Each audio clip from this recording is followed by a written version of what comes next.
Hello, my name is Okpayemi alias Katilov. If you like my outfits, you can always click it on the link below.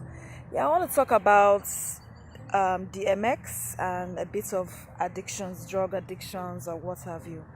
It's no longer news that DMX has passed away due to drug overdose, and things like this always make me feel sad when people die of drug overdose, different kinds of addictions.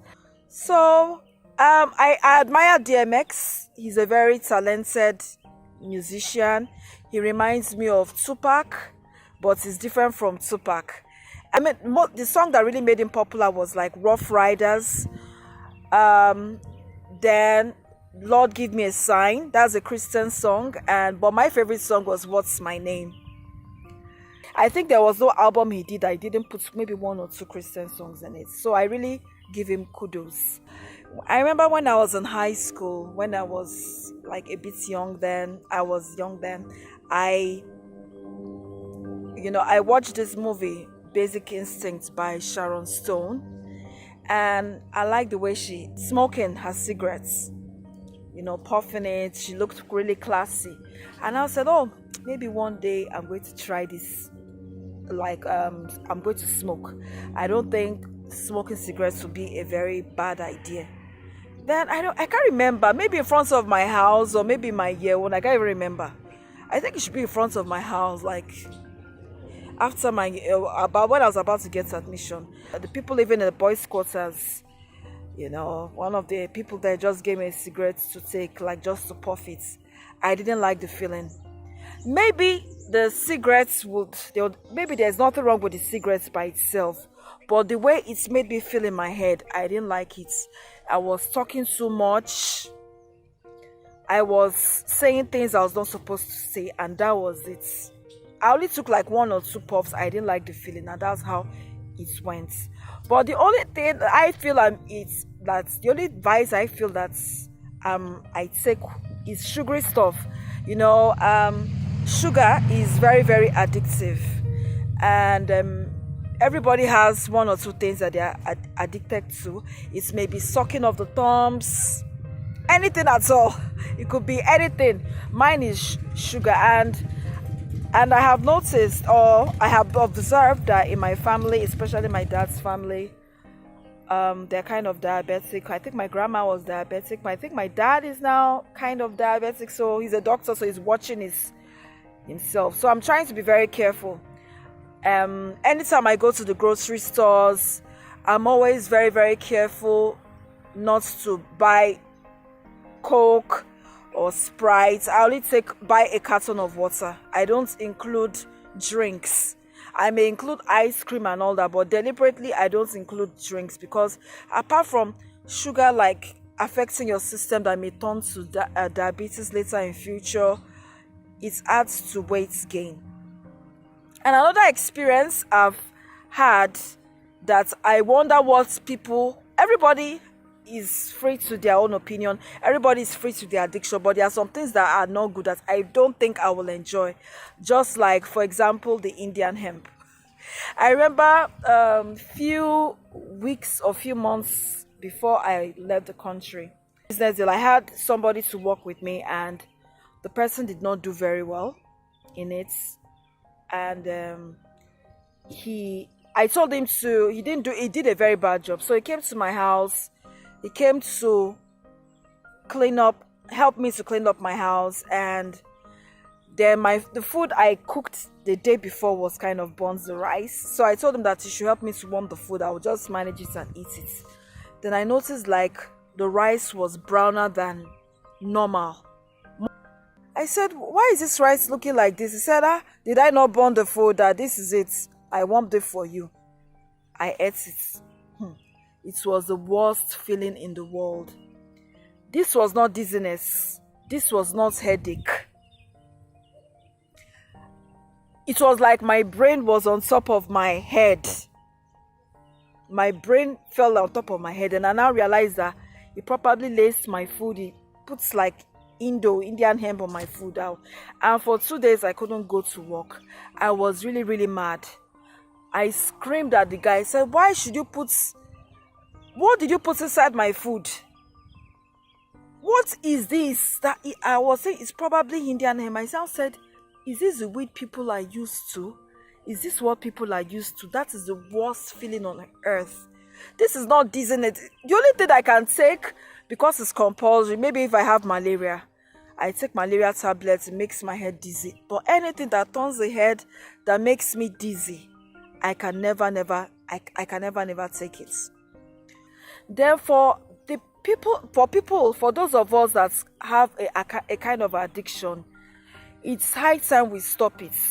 We cannot continue to lose loved ones. And these are one of the steps of trying to stop addiction completely.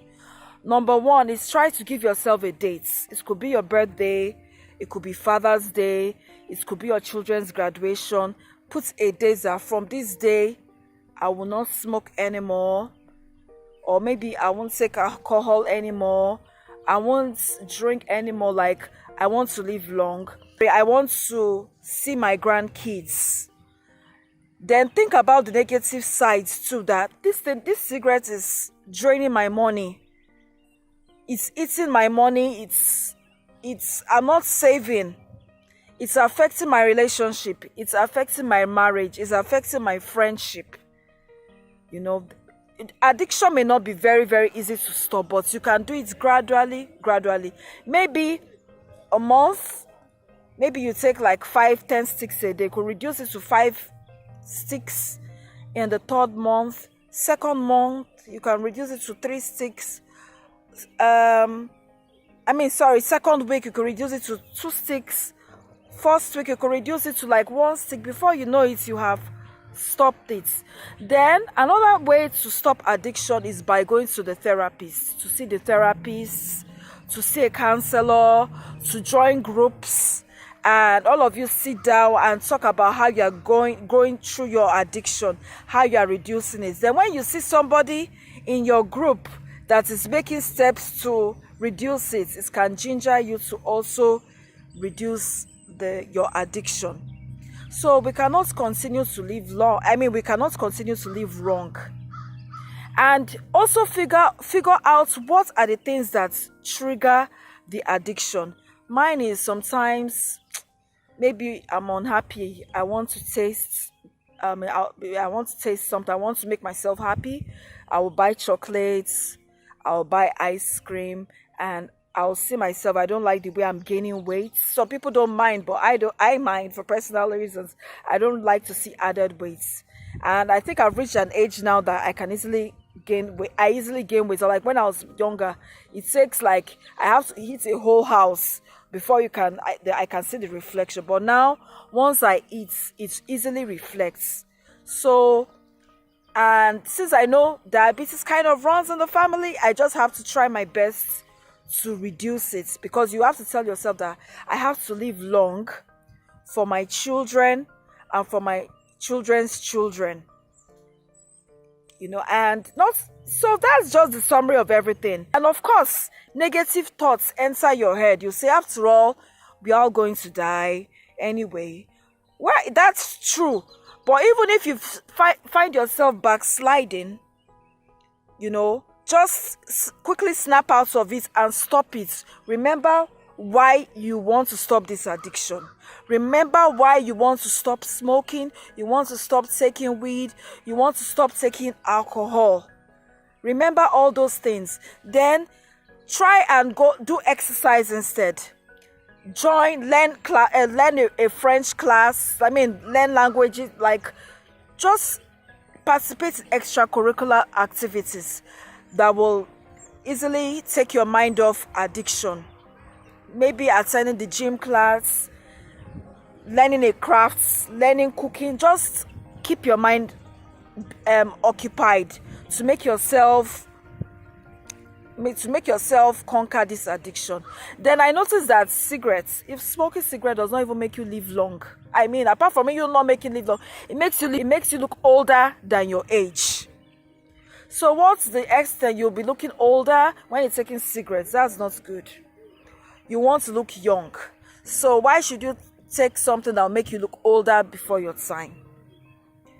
Then just because you see your peer pressure, everyone taking it, you take it. So, and I can see that the prices are going up. To me, it has an advantage. Maybe to stop people, to control people's spending, of maybe to spend less on cigarettes. So, I hope I've been able to like touch one or two things about addiction. Talk to your loved ones about it. Talk about the danger. Tell them you like them to live long. I don't want you to have a short life. You owe yourself a duty that you need to see your children, your children's children. Just notice that it's draining money from your accounts, and it's not paying you financially. Set examples to your family members and everybody. I hope I've been able to touch one or two things. I hope you've been able to learn one or two lessons from me. And till we meet again, thank you very much. Bye bye.